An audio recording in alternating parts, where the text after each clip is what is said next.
come, Ray. The one constant through all the years, Ray, has been baseball. Little roller up along first. Behind the bag. It gets through Buckner. Here comes Knight, and the Mets win. Now the 2-1. Line drive to the base hit. Just as the score of the tying run. Green to the plate. And he is safe. Safe at the plate. The Braves go to the World Series.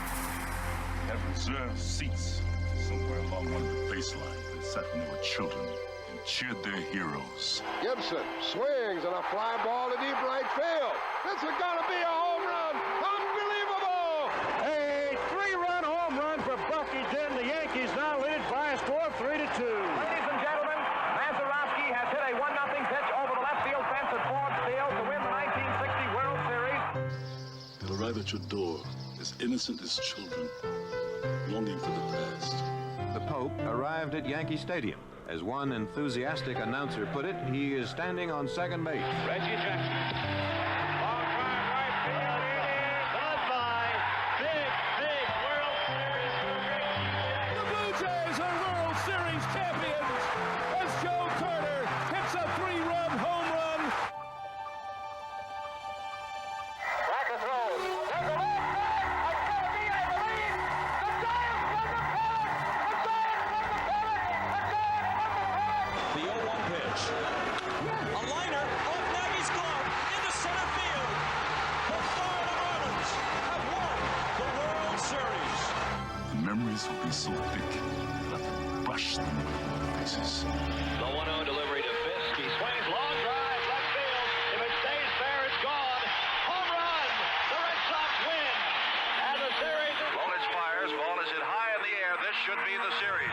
Freehand waving. Everybody win. Foul territory. Detroit wins. Here's the pitch to Willie. There's a liner straight to Richardson. The ball game is over and the World Series is over. Willie McCovey hit it like a bullet. A line drive right. Baseball to mark the time. The Oakland A's take. I'll tell you what, we're having an earth. Good evening, ladies and gentlemen, and welcome to Candlestick Park for Game 3 of the 1989 World Series. It's been erased like a blackboard, rebuilt and erased again. Frank Robinson, the right-hand batter. Long drive to left field. Way back. This is goodbye. Home run. Base hit loaded, 1 out. Pena in a jam. The Twins are going to win the World Series. The Twins have won it. Ozzie with 1 out. Smith corks one into right down the line. It may go. Go crazy, folks. Go crazy. It's a home run. And the What he made just brought this crowd to its feet with a catch which must have been an optical illusion to a lot of people. This field, this game, is a part of our past, Ray. It reminds us of all that once was good, and it could be again.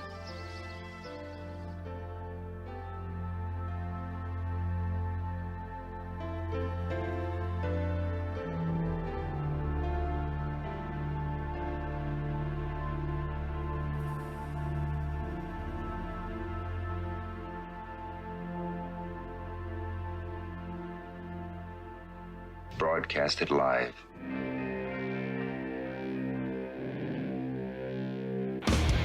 Hey! Who wants to have some fun? There are balls coming from all over the place. Left field, center field, right field.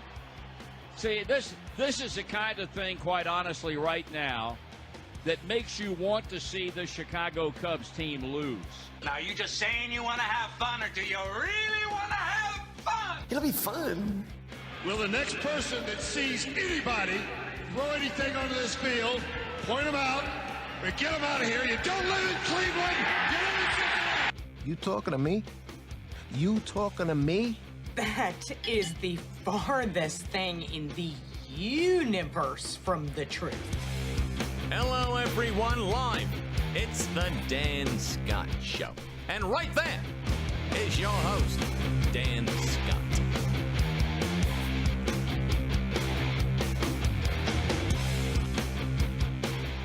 Well, good morning, everybody, and welcome to the Monday edition of the program. I am Dan Scott. That is Forrest Stulting, back after a week away. Yeah. It was a nice, peaceful week. It was, certainly. Last week. You got that right. I mean, here. Both ends, too, yeah. Can't speak to what it was like where you were, but it was nice and peaceful here. Anyway, it is good to have you with us here on this post-Thanksgiving Monday. And, man, what an incredible weekend involving Furman, involving the world of college football in general. It's been a big time weekend, and really, when you talk about the coaching changes, the proverbial coaching carousel, that baby's just getting cranked up. It's spinning quite fast right now, Dan, and it's going every which way. I was pretty shocked to see some of the events we saw yesterday unfold last night, especially up in Tennessee. Yeah, it's very. There are a lot of opinions about what happened at Tennessee and what apparently is going to happen, and the huge faux pas that Tennessee may have made that could end up costing them $20 million not to hire a coach. Yep. So the old signature, him. We may get into that if we have some time today, but it has been, as I said, an eventful weekend and extended weekend because of Thanksgiving, and because we did not have a show on Friday because of travel, and obviously didn't have one on Thursday because of Thanksgiving. I need to catch people up very quickly on what happened. Please. Because Wednesday morning, we had a big Thanksgiving planned at our house. We were going to have 20, 25 people over for the second year in a row. And on Wednesday morning, we had to cancel Thanksgiving at least as we had it scheduled, because my daughter, who was due to give birth to our second grandchild on December the 12th, went for her regular doctor's appointment. Doctor said, you know what? We need to go ahead and do this now. Oh, man. And they did. So they took her to the doctor, started the labor process. And at 11:48 p.m. on Wednesday night, little August, we call him Augie, Finn Rogers, came into the world, 6 pounds, 11 ounces. And there he is with his big sister. Beautiful. Yep. That's Annie, and that's Augie. I like that. Yeah, Annie and Augie. And the picture that I don't have for the screen is one that I took that's on my Facebook page. But it's my personal tradition I started once Angela and I got married. Every time there's been a boy born in our family, I give him his first baseball glove, and I always deliver it to the hospital right after. Oh, you were beaming in that picture. Oh, you yeah, extremely excited. So I got to deliver the grandson a new baseball glove in the hospital on Thanksgiving Day. So we had an awful lot to be thankful for. Who cares if it messed up what we had Thanksgiving plans as far as that was concerned. This was much, much better, and we're very thankful. Mama and baby are doing fine. They got to come home on Friday, and Annie is learning all about not being the lone center of attention anymore after almost 3 years. So that is a tough lesson to learn, I'd say, especially. How old is she? 4? You said 5? Yeah, she'll be 3. 3, okay. Yeah. Man. So, she's but you know what? She's dealing with it. I'm sure she's going to love it in a few short years to come. Yeah, let's hope so.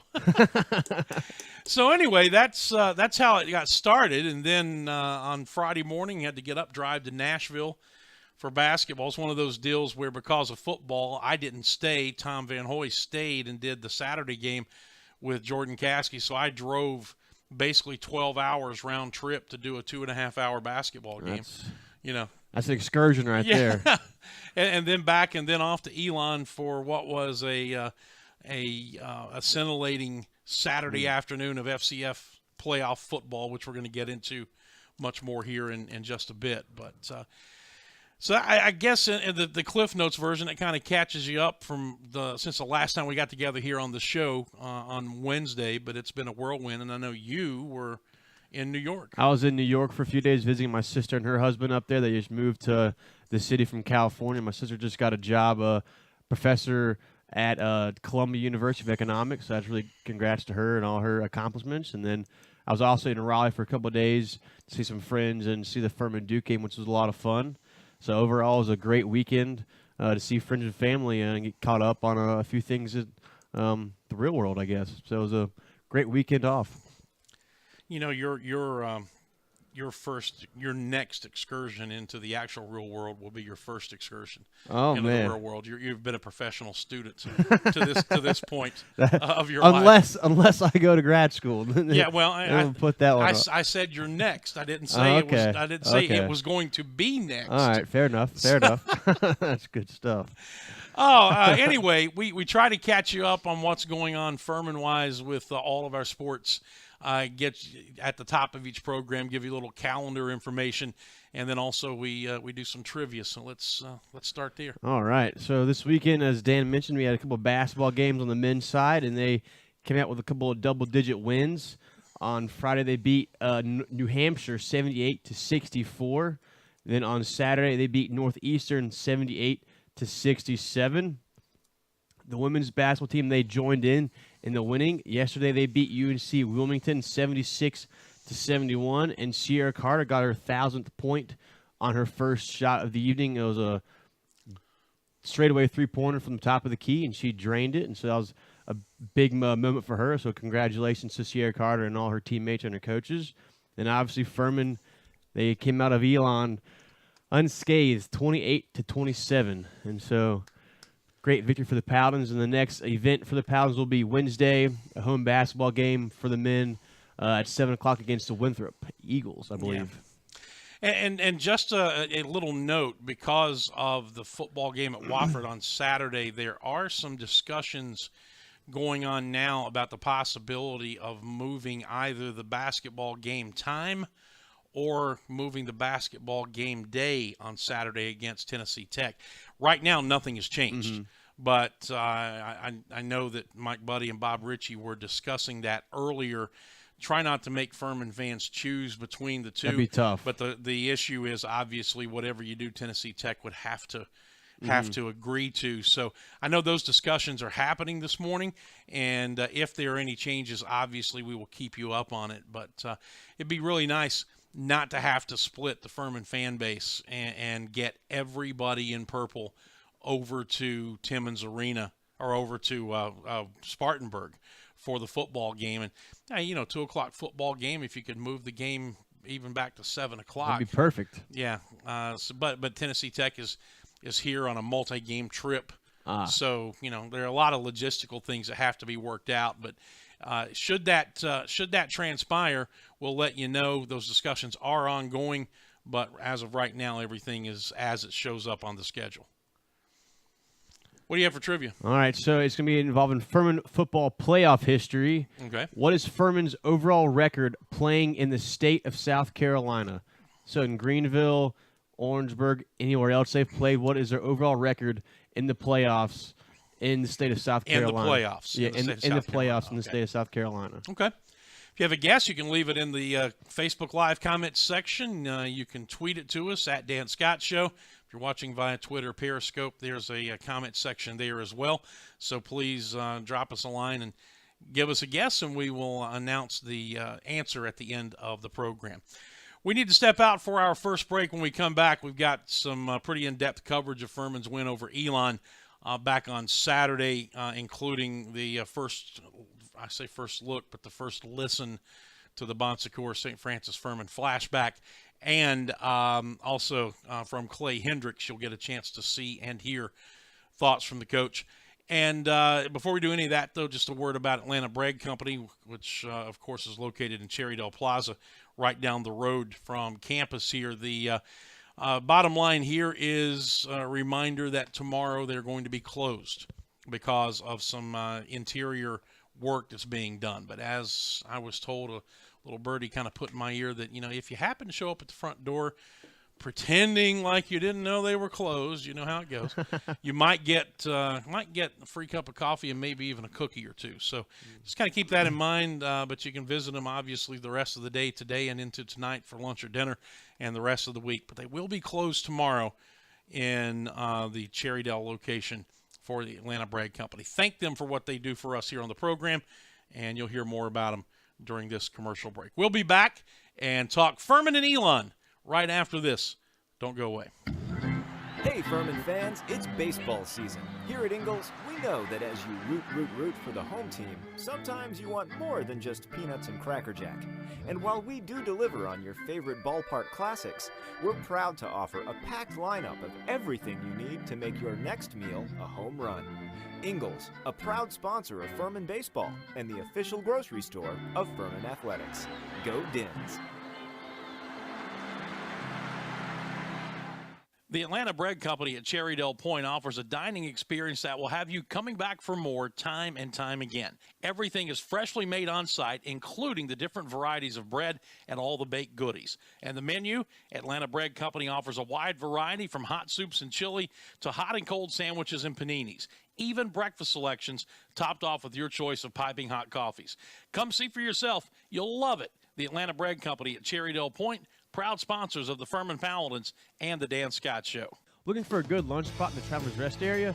The Cafe at Williams Hardware is your place. Williams Hardware has food for the whole family, from the famous Reuben to the barbecue chicken quesadilla and their daily lunch specials, which includes the award-winning BLT on pimento cheese with pepper jelly, served Tuesday to Thursday. Williams Hardware also serves breakfast on Saturdays from 8 to 11, perfect before Furman home game. And don't forget their gift shop, which offers items for anyone on your list. Go see your friends at the Cafe at Williams Hardware, 13 South Main Street in downtown TR. Full menu and operating hours at the Cafe at WilliamsHardware.com. Say you've got a busted phone or tablet screen. Time to get a new device? Nope. Time to give it CPR. CPR Cell Phone Repair at Cherrydale can repair almost any phone or tablet screen on the market and usually can do it same day. In fact, if you have an iPhone, the fix usually takes less than an hour. CPO Cell Phone Repair also can fix computers and gaming systems, both screens and hard drives. And they sell refurbished devices and new accessories. Stop by and see the new owner, Janet Culver, today and check them out on Facebook. That's CPR Cell Phone Repair at Cherrydale, 864-282-9097. Give it CPR today.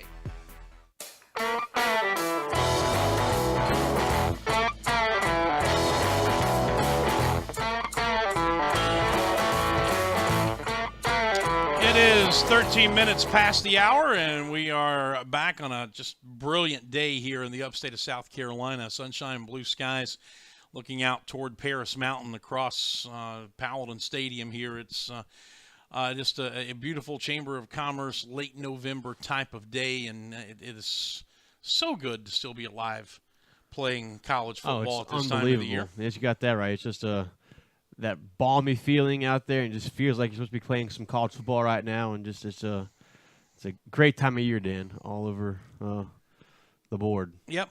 Well, the Paladins snuck out of Elon with a 28-27 win in the opening round of the FCS playoffs. And before we discuss it, as we do on Mondays, the upcoming broadcast will include, this coming Saturday for Wofford, will include the Bon Secours St. Francis Furman flashback, which is a look back at the previous week. So here is your audio tour through Furman and Elon. Take a listen. Receivers split to each side, slot man to the left, cheek throw, pressure coming, and we got him. Jonah Tibbs wrapped him up back at the 26-yard line, and that'll force an Elon punt. That time the pocket collapsed, and big number 94 was able to wrap him up for the loss back to the 27-yard line. Plays are dropping straight back, looking, throwing in the middle. Shumpert, touchdown, right along the goal line, running across the field to the left, away from Blazejowski. Blazer looked right, threw back to his left, and there was Shumpert to make the catch. And the Paladins on the board, and Atkins on to try and tie it up. Four receivers in the pattern. Cheek pressured, rolling to his right, still rolling. He's going to run it, and we got him. He's not going to get there. Boy, we did a great job, Raynard Ellis, of playing that and stringing him along, David. He wouldn't turn the running back loose, a safety valve, but at the same time, he kept Davis Cheek in his sights. Second down and 10 at its own 9. Option to the left, Blazejowski. Late pitch to Moorhead, across the 15 to 20, cuts it back inside 25 and up to the 30. And that is a big run for Moorhead, and that is about as well as we've seen P.J. Blazejowski run the option all year, David. Waited till the very last minute to make the pitch. Wilcox and Moorhead, the split backs behind Blazejowski. In the pistol, they'll go option. He backs out of it, throwing Shumpert wide open into midfield, and now it's a foot race. He's at the 30. He's at the 20. Toward the far pylon. Touchdown, Paladins. Blaze Jowski saw him so wide open, he didn't even get himself set. He threw off balance. Big play. Touchdown. Furman leads it. And that's that quadruple option we talked about earlier. Woo, what a play. Play action. Cheek throw. Pressure coming. We got him at the 1-yard line. The hit came right before he fell back into the end zone. Alex Hamp blitzing, and we were that far away from a safety. Pistol with the back split behind Blaze Jowski. Far side hash going left to right for Blaze to throw. Pressure coming. He throws near side. Caught here at the 48-yard line by Thomas Gordon. A deep out pattern, and Gordon reeled it in, and there is a big conversion on 3rd and long. He's going to hand it to, is that Wilcox? Rumbling into the end zone. Signal touchdown. Finally got a gap up the middle, and Wilcox stumbled as he crossed the 5, kept his feet, and falls across the goal line for the score. And we are an extra point away from tying it up. Everybody within about 7 yards of the line of scrimmage, and here's a big hole, and there goes Wilcox, midfield, 40, 30, to the far sideline, 20, and out of bounds as he approached the 10-yard line of Elon. Greg Liggs Jr. ran him down. They'll mark him at the 11. Well, just talked about it. They had everybody within about 7 yards of the line of scrimmage, and when he broke contain, he was gone. All right, here we go. 1st and goal, inches away. As we start the 4th quarter, Paladins now going from right to left toward the Fieldhouse end. Everything is tight. Under center is Blaze Jowski. Offset eye behind him. Keelan Dirks, the tailback. And Blazer will take the snap, and he will push into the end zone, I think. Where's the signal? Touchdown. There it is. It was late coming, but he got it. And Furman, after giving up a 7-point halftime lead, ready to go back up by 7 after Atkins' point after. It's 27-21. Davis Cheek handed it to McNair and immediately put one finger in the air. It was that wide open. And now to tie it is Owen Johnson. And it's blocked. We blocked it. And Furman will maintain the slimmest of leads at 28-27 on a blocked point after. So Elon faced with 4th down and 11 at the Furman 49. 1:55 to go in this game. Paladins up 28-27. First round of the FCS playoffs. 2 receivers each side. Here we go. Cheek in the gun, takes the snap. We're rushing 4. He's looking. He's throwing deep down the near side, and it's incomplete. The ball was thrown to the sideline, and the receiver was running toward the seam. Bradford Lemons in coverage on Trey Lennon, and it goes over on downs to the Paladins. Furman gets it back up 1 with 1:49 to go. We will send the receiver out to each side. Dirks and Moorhead behind Blaze Jowski in the pistol on 3rd down and 6. And they will hand it to Dirks straight ahead. 1st down! And the Paladins are going to run out the clock and win the ball game. He got to the 40-yard line. He needed 6. He got 7. And that, as they say, was that. The Paladins held on for the slimmest of margins of victory, 28-27, and advance on now to face Wofford as Redemption Tour 2017 continues here in the FCS playoffs. It was, look, it was playoff football. It was interesting too because you have to put in a bid, as we've talked about, to get this, and I'm told that the minimum bid for a first-round game was $30,000. Yep. And if that's the case, and I don't know what Elon bid, but apparently they bid more than we did, and I know we bid above the 30,000 mark, a good bit. They had to take an absolute bath on that game because all that money goes to the NCAA. The minimum bid, you have to pay that regardless of whether you make it or not. There were less than 3,000 fans at the game, and I would say probably 40% of those fans were Furman fans. We had a great crowd. Matter of fact, here in a moment you'll hear Clay Hendricks reference the fans and talking about the game. But it was a great turnout, a very vocal, enthusiastic crowd, and they saw an exciting football game. Oh, they sure did. I mean, just the resiliency showed upon the Paladins' part was just unbelievable. They could have folded multiple times in that ball game. They came back and stuck their noses in the dirt and really got down and dirty and really fought back hard and came back, and they won a really hard-fought football game on Saturday against a really good Elon team. Yeah, interestingly enough, you look back at the 34-31 loss here in week 2. We gave them 2 touchdowns with turnovers deep in our own territory. Oh, yeah. This time we beat them 28-27. We give them 2 touchdowns on turnovers deep in our own territory. So it's just something about Elon, obviously, that churns up the turnover demons as far as Furman is concerned. But this time we overcame it. And we did a special Facebook-only live Clay Hendricks show last night. And Clay talked about how proud he was of Thomas Gordon because Thomas committed both of those turnovers. One, trying to be overly aggressive and fielding a punt that he should have let bounce, and then 2, just not protecting the ball on the kickoff, and they both led to touchdowns. But after the second touchdown, the second turnover, which led to a touchdown, which put them up 21-14, and you could start to see our body language was not positive. Oh, yeah. And we were sluggish, starting to get down a little bit. And he called me very observant, by the way, Clay did, for picking up on that. He said, because he said the same thing in the headsets to the coaches upstairs at that time. But you remember, it was the next series. We did very little on first and second down. So we're facing a 3rd and long. Everything's going Elon's way. And we hit Thomas, I think, for a 19-yard deep out pattern. Yep, the sideline. On the near sideline, right in front of us at our broadcast location.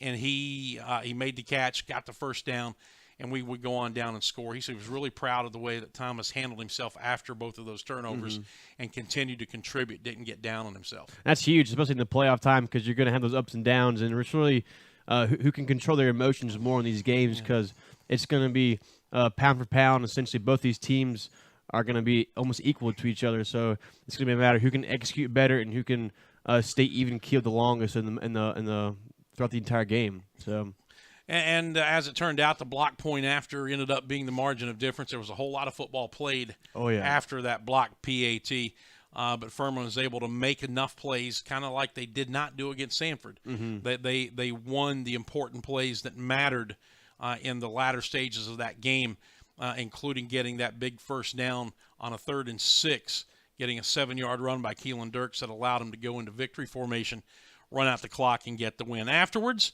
the esteemed SID here at Furman, Hunter Reed, caught up with head coach Clay Hendricks, and here's what the coach had to say.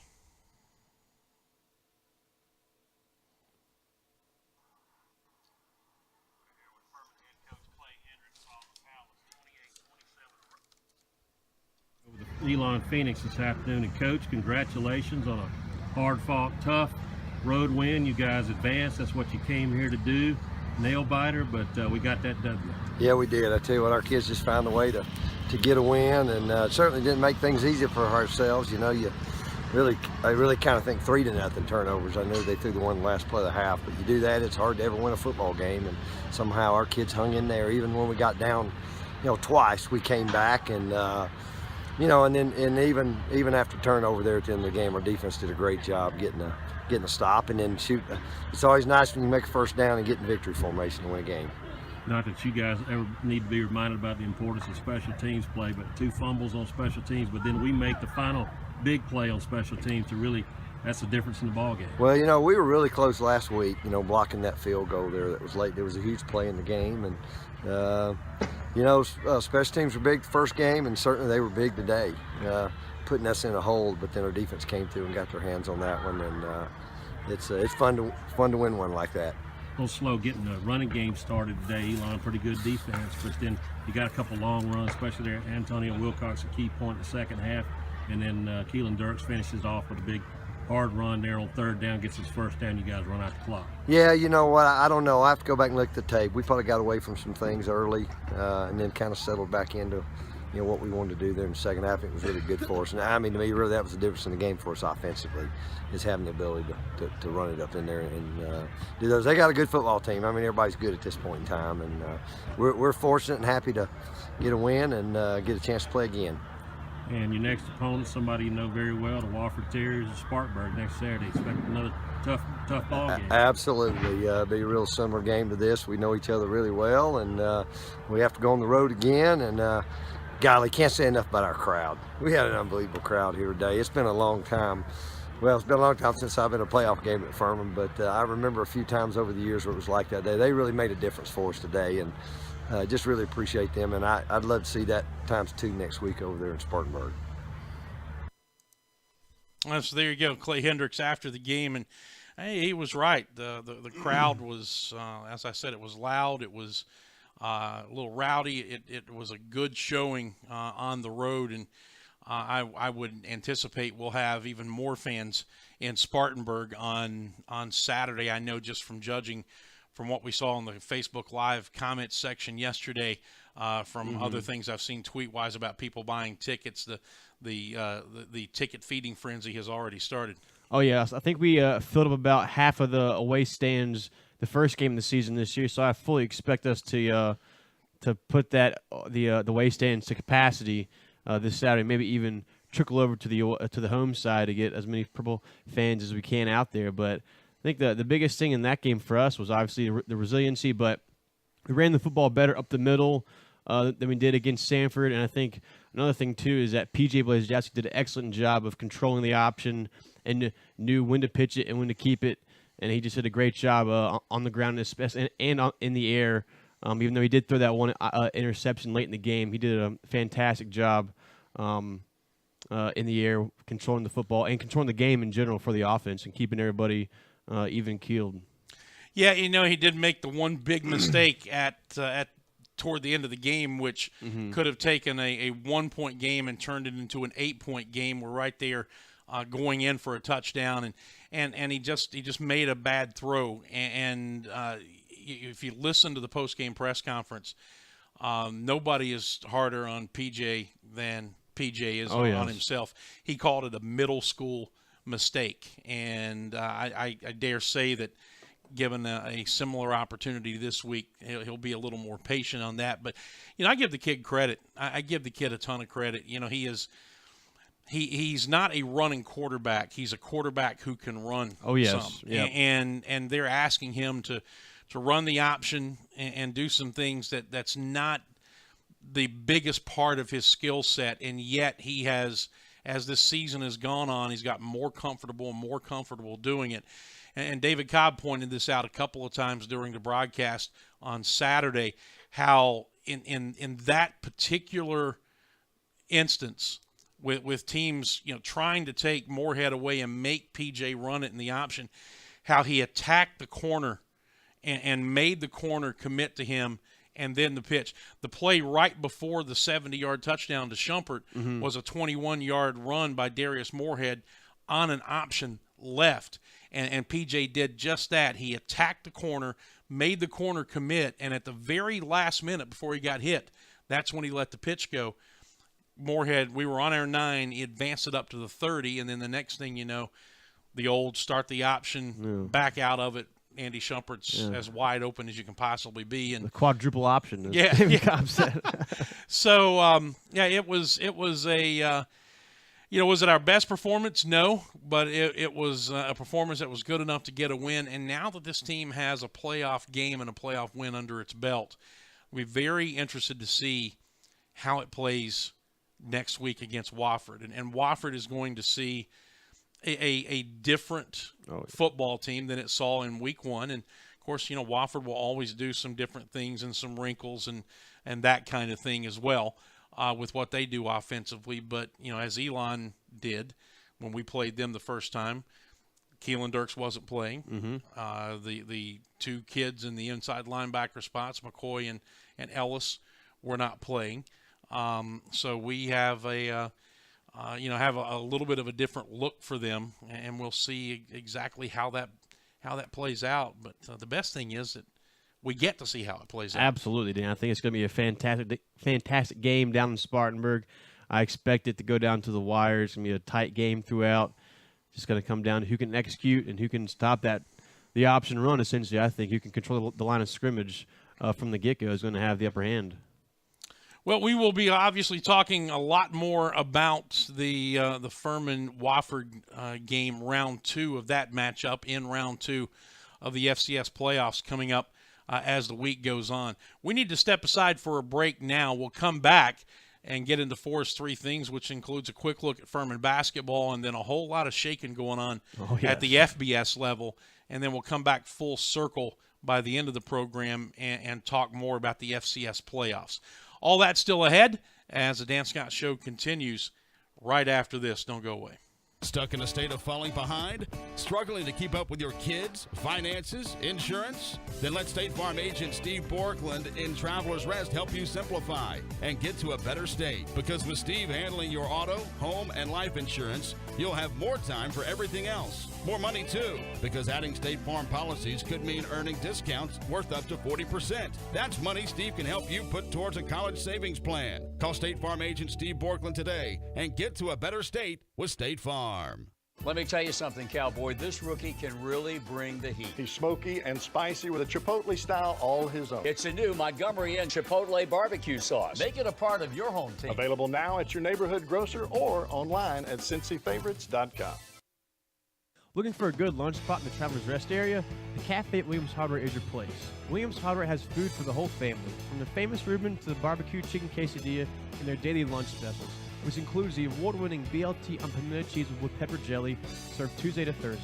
Williams Hardware also serves breakfast on Saturdays from 8 to 11, perfect before Furman home game.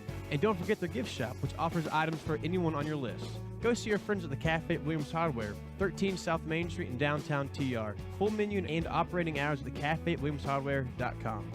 Say you've got a busted phone or tablet screen. Time to get a new device? Nope. Time to give it CPR. CPR cell phone repair at Cherrydale can repair almost any phone or tablet screen on the market and usually can do it same day. In fact, if you have an iPhone, the fix usually takes less than an hour. CPR cell phone repair also can fix computers and gaming systems, both screens and hard drives. And they sell refurbished devices and new accessories. Stop by and see the new owner, Janet Culver, today and check them out on Facebook. That's CPR cell phone repair at Cherrydale, 864-282-9097. Give it CPR today.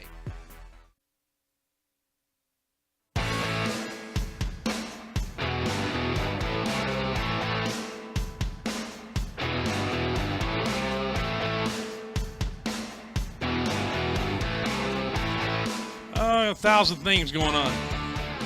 That's how we like it.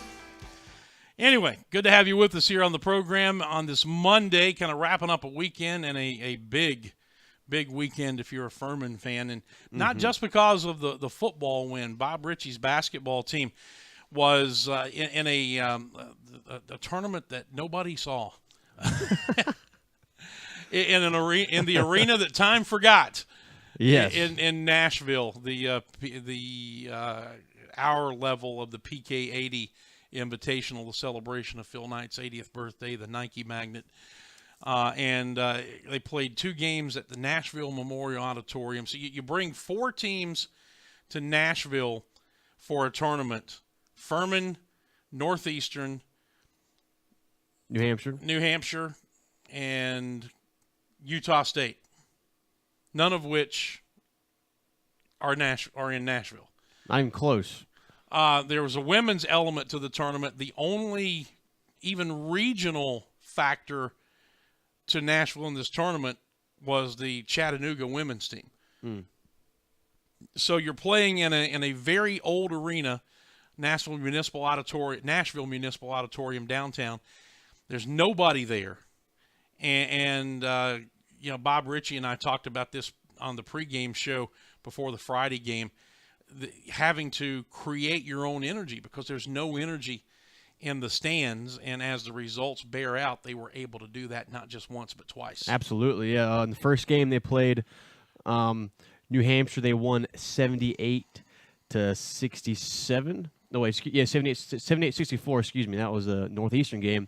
And what stood out to me for this game is how the assists were spread out. You have J.D. 3 assists, Andrew Brown 2 assists, Sibley 3 assists, Rafferty and Fowler 2 assists, and Hunter, Jean, and Lyons each had 2 assists as well. And so when you have essentially your entire team able to dish out the ball as much as they are, that is just going to play huge against any kind of defense you're going to face all year long, and just thought that was huge. And also the points in the paint, 34-16 against New Hampshire, and so we really showed our prowess inside, but also driving the basketball to the hoop, not just posting up. And, of course, New Hampshire was the game that I called and then had to leave afterwards, and so I did not see the Northeastern game. But against New Hampshire, it's interesting because we win the points in the paint, as you said, 34-16, and yet along their back line they go, I think, 6'7", 6'8", 6'8". So they had three big guys in their starting lineup, and they wanted the game to be more of a half-court game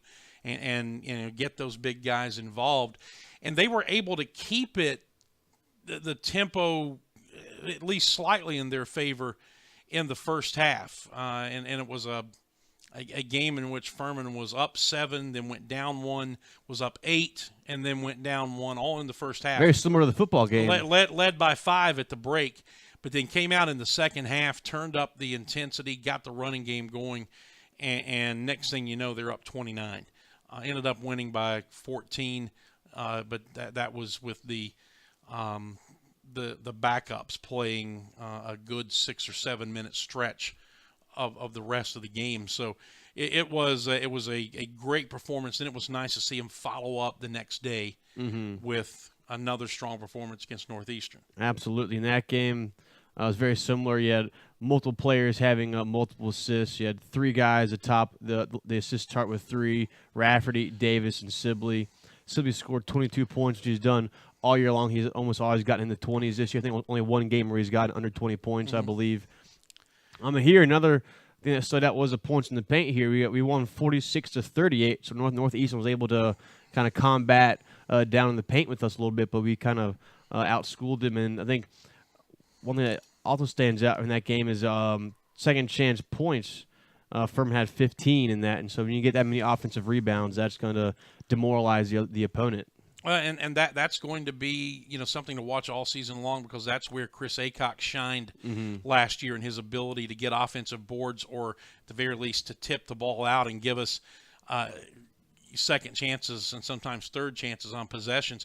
And we've seen that this year from a guy like Daniel Fowler kind of filling that role. If he can't get a rebound, at least getting a hand on it and knocking it out. Just to give you an idea of how tough this stretch was for this team. And FCS teams have to do this sometimes, but even for an FCS team, this was a little bit on the almost absurd side. If you think back to the fact that Wednesday a week ago, I'm sorry, not Wednesday a week ago. Monday. No, I'm thinking back to the beginning of the Butler trip. Okay. So Friday of last week, they fly to Indianapolis, play Butler on Saturday night. As soon as that game is over, drive to the airport, fly from Indianapolis to Charlotte, get on a bus and go from the Charlotte airport to their hotel up in the Durham area. So get in about 1:15 in the morning.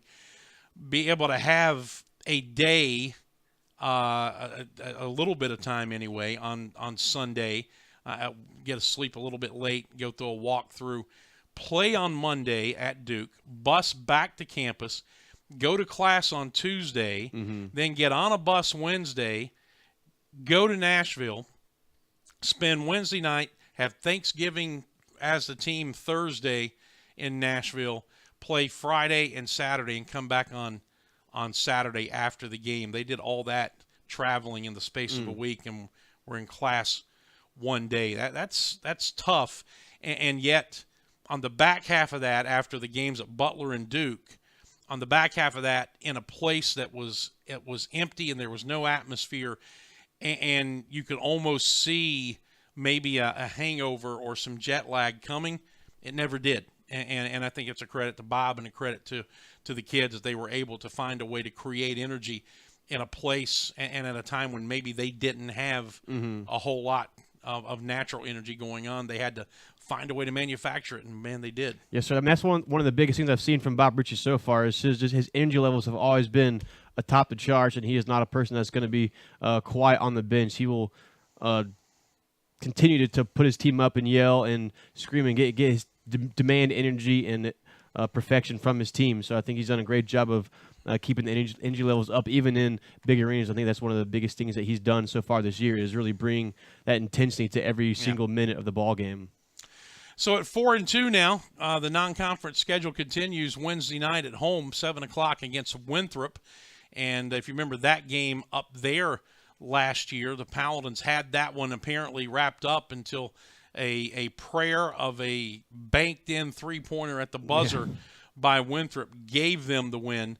And that kind of happened a couple of times to Furman in the non-conference schedule a year ago. And, of course, they got things turned around.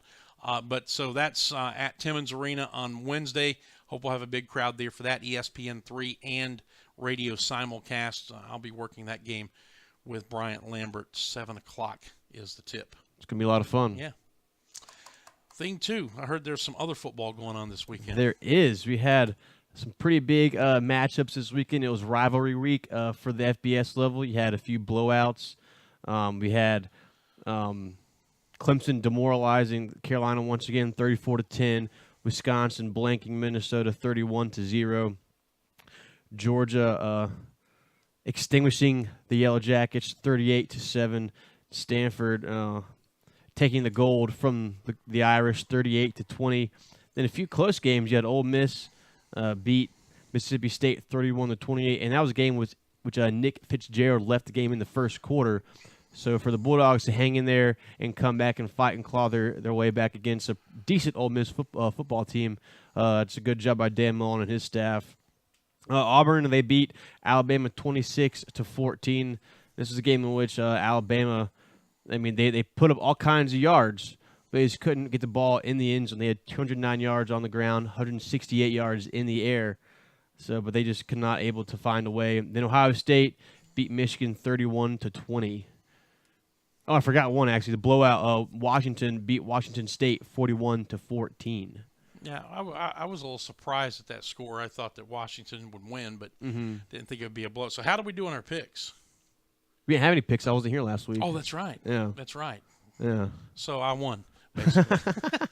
I like that. So I'll claim a win. Coaching carousel, what do we have? We have Dan Mullen leaving Mississippi State, going to Florida. Yep. Chip Kelly is at UCLA. Matt Luke had the interim tag taken off at Ole Miss. He will be the head coach there. What a job he did. Absolutely. In the midst of all that mess and guiding them to a 6-6 season. And then you had the situation in Tennessee where apparently Tennessee had decided on Greg Schiano, and from what all the reports are saying, it even signed a memorandum of understanding on hiring him and the outline of the contract terms and everything else. And a backlash from Tennessee fans and politicians in Tennessee over the news that Schiano was going to be the hire caused the Tennessee administration apparently to back off of the idea of hiring Schiano, even though, again, reportedly, it seems they had the memorandum of understanding signed. And there's a whole big – look, Schiano has some baggage, okay? His act when he was the head coach of Tampa Bay in the NFL, you remember the stories about that and how ultra-controlling was and how everybody in the locker room hated him. He did a great job at Rutgers in reviving that program in the short period of time he was there. Chop the tree, baby. Yeah. But the biggest backlash against hiring Schiano seems to be over his time as an assistant coach at Penn State under Joe Paterno when Jerry Sandusky was there. And, of course, we know what happened with Jerry Sandusky and the fact that he's in prison now because of the child molestation. Well, you don't say allegations anymore. He was found guilty of them, and he's in jail. And the backlash coming from many in Tennessee is that Schiano knew or must have known about it, so we don't want him around here. And Dan Wetzel had a really good article today on YahooSports.com, and he's pointing out, look, these are just this is just hearsay. There's no proof that he knew. These are people who are maybe you're making these accusations, and it's very possible that they're unfounded, and it's possible that you've just ruined the reputation of a guy. So no, you're absolutely right. I think it's just I was pretty shocked to see that the fan base was able to control this hiring that much, because from what I read, it didn't sound like any of these allegations were legitimate. So I think this is just an instance of where Tennessee is just in a very volatile state, and they're kind of fighting back from many years of suffering on the football field. And I think this goes to show that it's going to be tough for them to find their guy, especially with Mullen gone. I know Kevin Sumlin, he got fired from Texas A&M, so he might be a good candidate for that job. But it's just going to be a tough find for the Tennessee Volunteers to get someone who the entire fan base will like. Yeah, and all of this over Schiano comes back to the testimony in the Sandusky trial by former Penn State assistant Mike McQueary, who said he was told by another Penn State assistant, Tom Bradley, that Schiano, quote, had come into Bradley's office white as a ghost and said he just saw Jerry Sandusky doing something to a boy in the shower. Attorneys in the Sandusky trial did not investigate those claims because it was perceived to be hearsay and there was not enough supporting evidence. And both Bradley and Schiano denied the incident ever happened after that testimony was released. So it's based on that one little area of testimony from Mike McQueary that people are saying that Greg Schiano knew what was going on and did nothing about it. But the testimony would then also indicate that if he did know about it, he did come into Tom Bradley's office and did tell him what he saw. So, who knows? Who knows what actually did or did not happen? But it's just interesting to see the Tennessee fans in an uproar. I mean, they were protesting at the stadium. They were burning mattresses.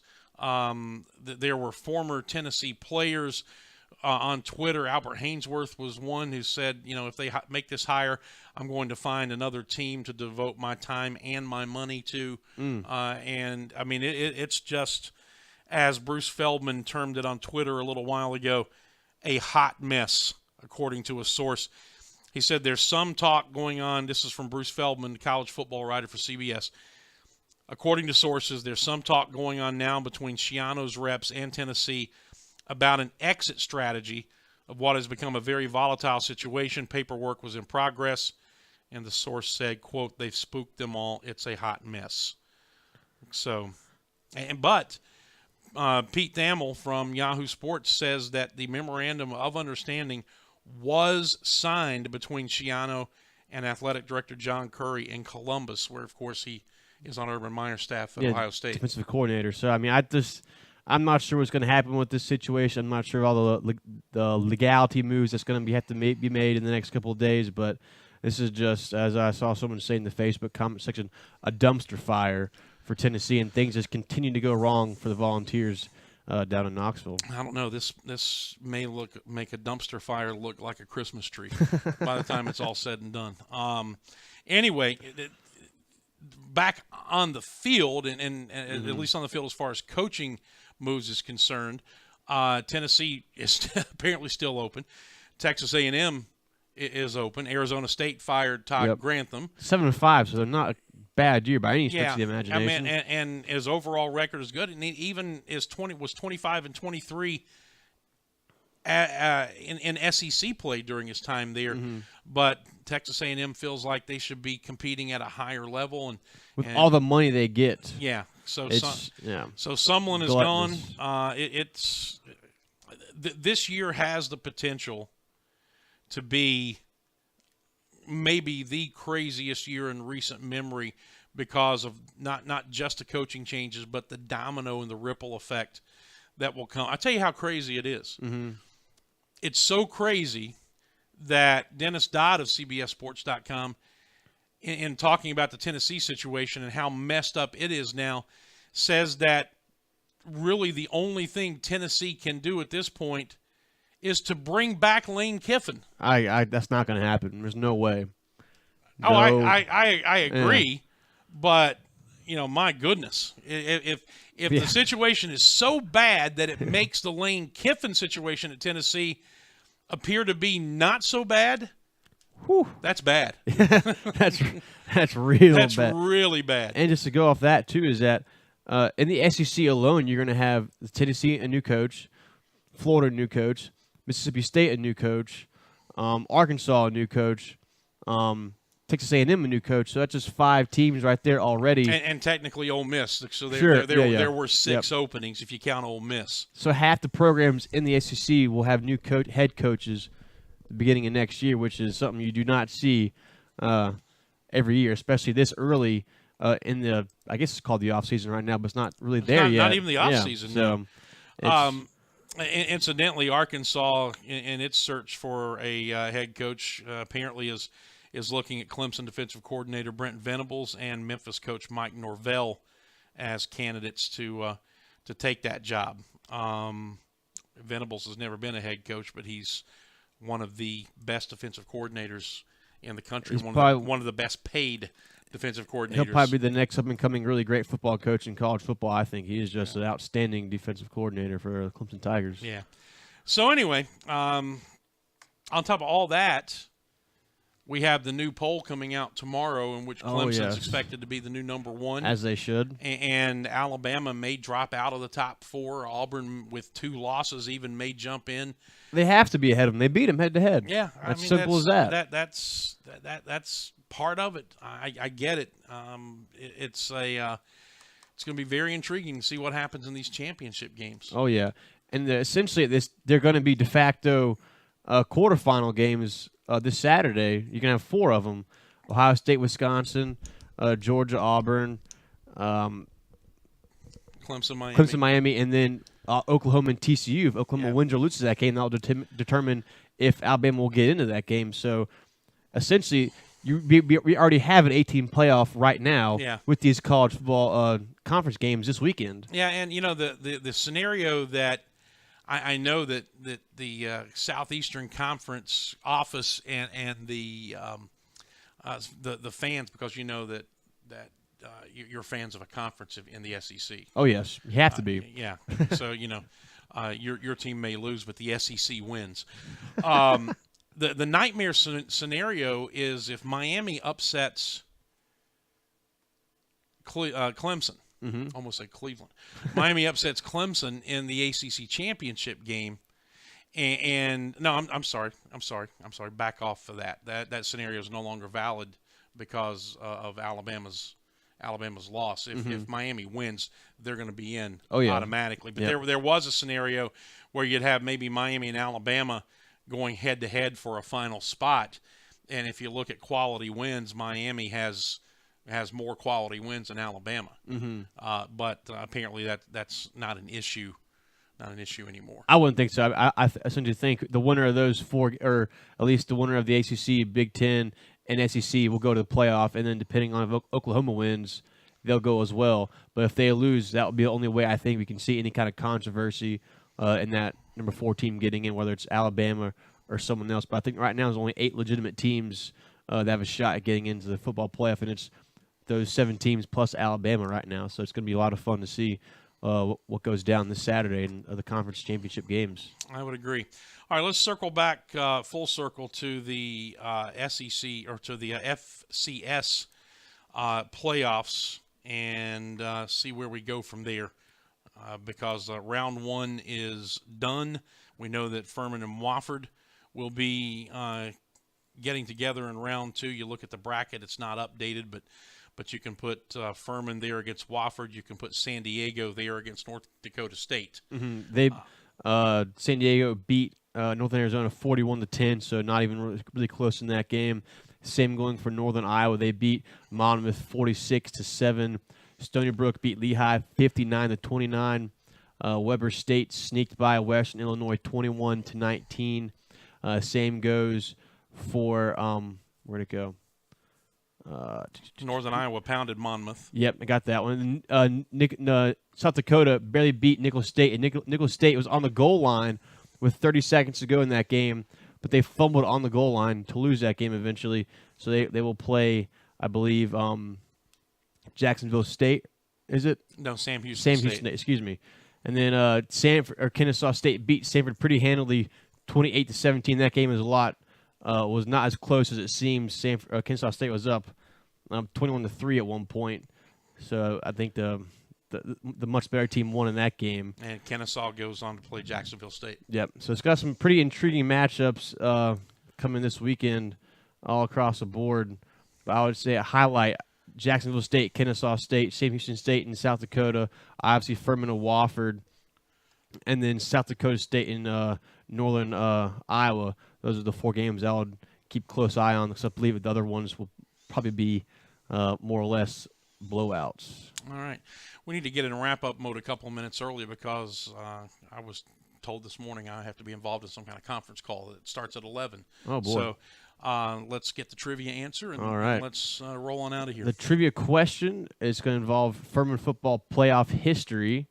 What is the Paladins' overall record in the state of South Carolina? So playing a game in the state of South Carolina in the playoffs. In the playoffs. I didn't see any right answers on this. The correct answer is 12-7.